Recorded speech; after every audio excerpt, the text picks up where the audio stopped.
I'll apologize for this sermon before I give it, because I have a feeling I'm going to go all over the place today.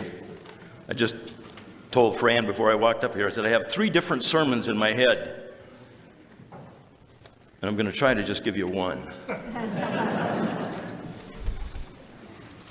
As I listen to this gospel today, particularly, we have Jesus quoting from the scriptures, talking about a land that is overshadowed by death, where there's a need for sunshine and brightness and light. And it will come, and it will happen. Today, Jesus goes to gather those who are going to walk this journey with him down this road to death. But it's a road to life. And he's hand-picking these apostles along the way. And they are fishermen, making a living at fishing. But Jesus invites them into a different kind of fishing, and he makes it very clear. From now on, you will not be fishing for fish. You will be fishing for men and women. An invitation to happiness, maybe.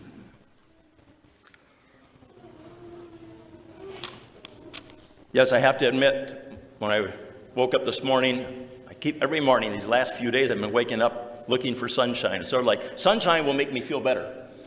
And we all probably have in our own heads, what will make us happy? What is it that will make me feel better? I was reading an article this last week by Father Don Telefus from St. John's.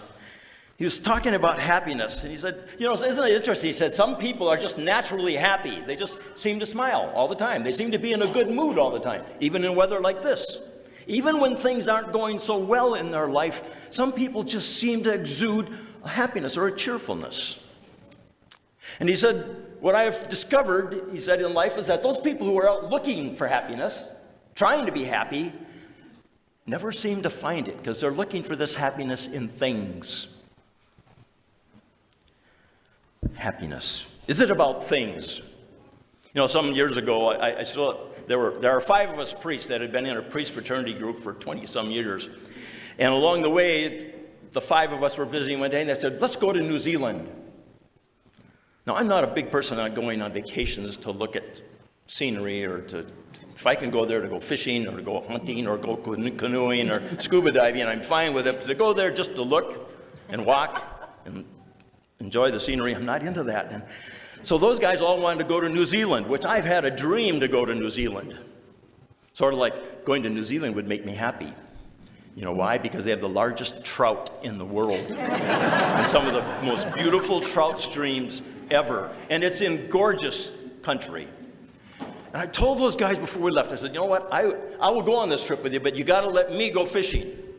So if you guys want to go off and look at the penguins, or if you want to go off and hike up through the hills, go for it. But I want those days, I want to be able to go fishing. I'll start out the day with you, and I'll end it with you and have supper with you, but during the day, I want to be fishing. So I had this whole trip. We knew where we were going to be each day, and I looked at the streams in that part of New Zealand and the South Island and through Christchurch and all the way up the other side of the island and up to the North Island. I had these lakes and places picked out and had a couple of guides that I was going to connect with. But I have to tell you something. I spent those days alone, fly fishing. Now, some of you who are really into fishing might say, so what? Great. But you know what? I missed those guys during the day when I was fishing. I'd land this 4-pound brown trout. I'd land this trout, and there was nobody there to take a picture of me with this fish. And nobody there to enjoy the catching. So I could holler a little bit and, woo, look what I got. I mean, there's something missing when you do that alone. And I am finding out, even as I get older in my own life, I enjoy doing those kinds of things outdoors and stuff more so with other people than I do alone. By the end of the trip, I was looking at penguins and hiking the trails. And I have to tell you, I enjoyed the fishing. It was great. But there was something missing, and I was not with the people in my life. It's one of the biggest fears I have about retirement. I have to tell you honestly, is about missing you people who are part of my life. But then somebody said, so why are you retiring? I said, well, because I want to be with my family, whom I don't get to see as much over in Mankato. And just a couple of weeks ago, I was home, and my niece stopped by with her husband and their 3 little children. I couldn't remember the names of the little children. I baptized all 3 of them. I couldn't remember their names, and I'm like, I need to get reconnected with other people that I love too. But in our lives, is it really about things that make us happy, or is it about relationships? And I'll say, yeah, relationships we talk about with each other, with people. Isn't that what really counts for us? People I know who retire will tell me, man, I'm spending time with my grandchildren. I've never enjoyed my grandchildren and my children as much as I do now. But there's another relationship, too, to which Jesus helps us understand today. I mean, he's inviting these apostles to go on a journey with him that's going to involve all kinds of relationships with the people with whom those apostles are going to preach Jesus Christ and coming to know God, our Creator in heaven. He invites them to do that, and that they will find joy in serving others. I still remember as a little kid when any of us boys would start whining or complaining about something and say, I'm bored. You know what my mother would do? She'd go out and make cookies and say, okay, take these over to Mrs. Keefe and don't come back for an hour. She intended us to stay there and visit with Mrs. Keefe. Or she would make soup. She'd I have some soup, take this down to the rectory, to the fathers, and stay down there and visit with them for a while. Or, I still remember a Vietnamese family, the Wens, who were very close to our family. She would send a couple, 2, 3 of us boys, go over there and visit with them. And you know what? We'd always come back hopping and skipping and jumping. Feeling good, not even knowing why.